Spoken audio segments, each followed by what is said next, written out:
So you're thinking of going to New York for the day? Well, it's a cool place to go, and there's some crazy people live there. Okay, so we drove from Ajax, which is just the east side of Toronto, and we took the Kingston crossing route. Now, just be careful if you live in Ontario and you're driving there and you've got these clear plate covers, they will give you a ticket for that. And I got a $65 ticket outside the hotel, which was a little bit annoying. Anyway, we stayed over at the Harbourfront Hotel, which is on Staten Island. We thought we'll stay on Staten Island and we'd get the ferry. Now the ferry across to New York is free. It's a free service. It holds a lot of people. I'm not sure how many, I should have checked, but it holds a lot of people. It's a big ferry and it goes every 30 minutes. As you can see, there's inside seating and there's also like viewing platforms outside the ferry. The ferry was a really nice, relaxing way to get into New York rather than driving into the city and struggling to park. We found that this was a great way to take the sights of the city from outside the city, and it's one of the better ways to see the Statue of Liberty. Now, from the ferry, if you stand on the left side of the ferry going across from Staten to New York, the statue is right there in front of you. You just go straight past it. You get a great picture, video, whatever. You're not super duper close to it, so you'll need a zoom to get right into it. But to be honest, it's a great way to see the statue. So we get into New York, and you get off at the ferry station next to the large park and also Statue of Liberty viewing area, which you probably won't want to visit because you've already seen the statue. First thing you do is you walk up onto Broadway and you'll see these tour buses. Now, should you take a tour bus or not? We noted that just for driving around downtown, these tour buses are like $50.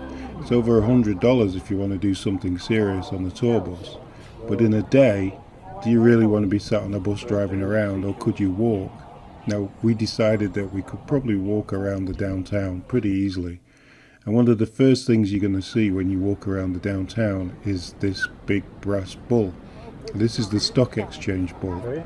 Now, it was about, 9, 10 o'clock in the morning, and there wasn't very many people there. But later on in the day, there was a lot of people lining up. So another way of seeing the city is to go on these electric bikes that you can rent. You just put your credit card in, jump on the bike and ride around the city. However, the traffic's pretty manic, so I'd beware. And just up on Broadway in the financial district, there's this beautiful little statue.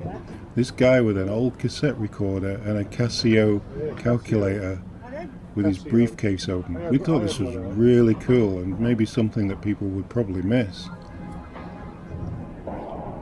So, like I said, most of downtown you could walk. Like, we just walked, breaking your neck, looking up at the buildings, because New York is obviously known for the tall buildings. But like I said, everything is just a walk. It's a walk away. But that's for downtown. If you want to go uptown, that's a little bit different. But this is the World Trade Center area, getting close to where the Twin Towers were. That's the World Trade Center. Post lady, just walking there. I think this area was blocked off.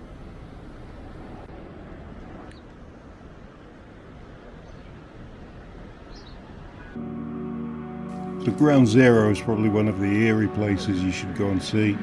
They made a monument to the Twin Towers.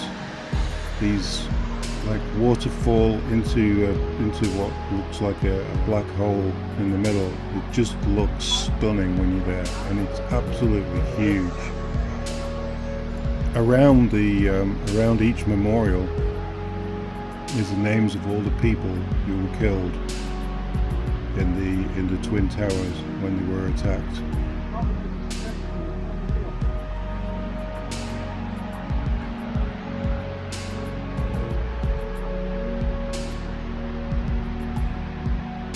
It's a very moving place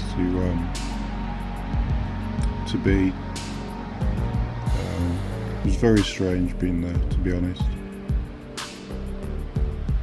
I think, like I said, I think they've done an excellent job of remembering the people who were killed there. And this tree is a tree that was there when the buildings were attacked and collapsed, and it remained standing. It was the only thing remaining standing in the area at the time, and they've left it there as a memorial, called it the Survivor Tree.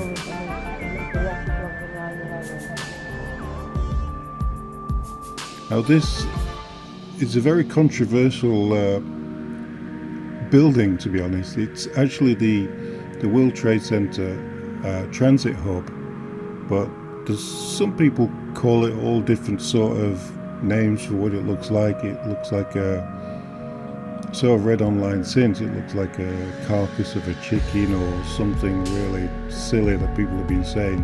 But I have to be totally honest, when I first saw it, I thought it was an angel looking over the people who had died. So, like I said before, you can't walk all the way around. Right here wants to go to the Empire State Building.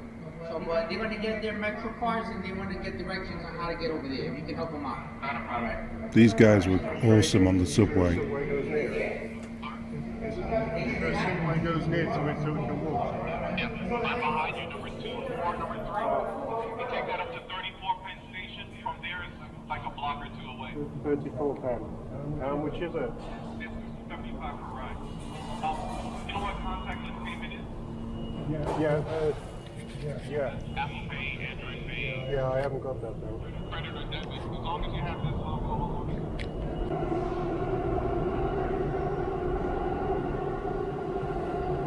it. So if you have the little Wi-Fi sign on the back of your credit card, you can ride the subway.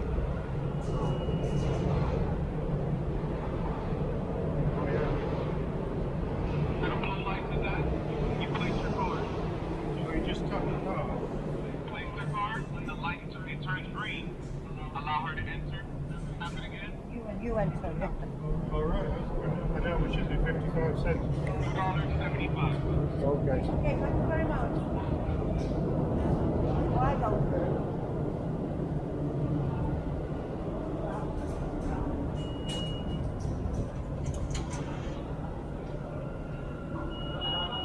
So we didn't actually have to buy a ticket, we just used the credit card, tap and go on the subway, which we thought was really handy.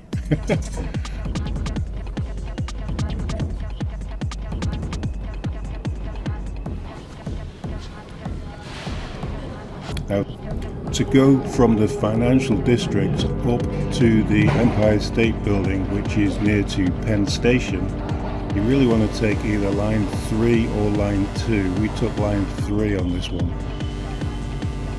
And beware, the subway is pretty busy. But the tour buses were absolutely packed as well, so it's no different.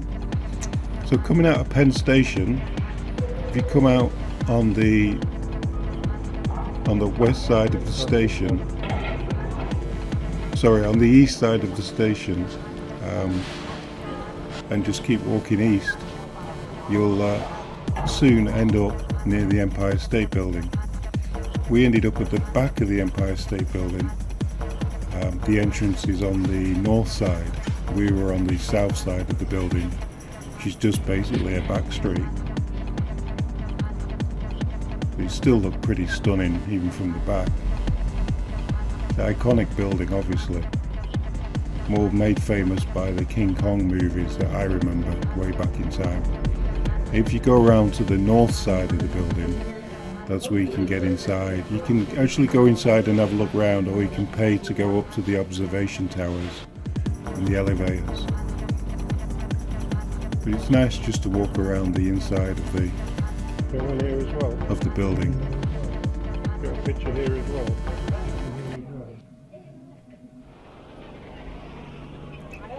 And we came across these two street performers. I think they were just regular guys.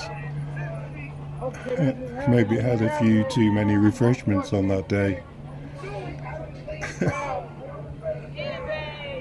A guy in the grey started following me for a while. I don't think he saw my camera, but the guy in the yellow was really groovy. So put Starbucks on the list of places to visit because there's a Starbucks on every corner, like there's a Tim Hortons on every corner in Canada. Just seeing people just hang around at Starbucks. And then, so basically when you've got all your trinkets and you've had your lunch and you've walked around and you've seen everything that you want to see, just get the ferry back and chill out and look at the Statue of Liberty.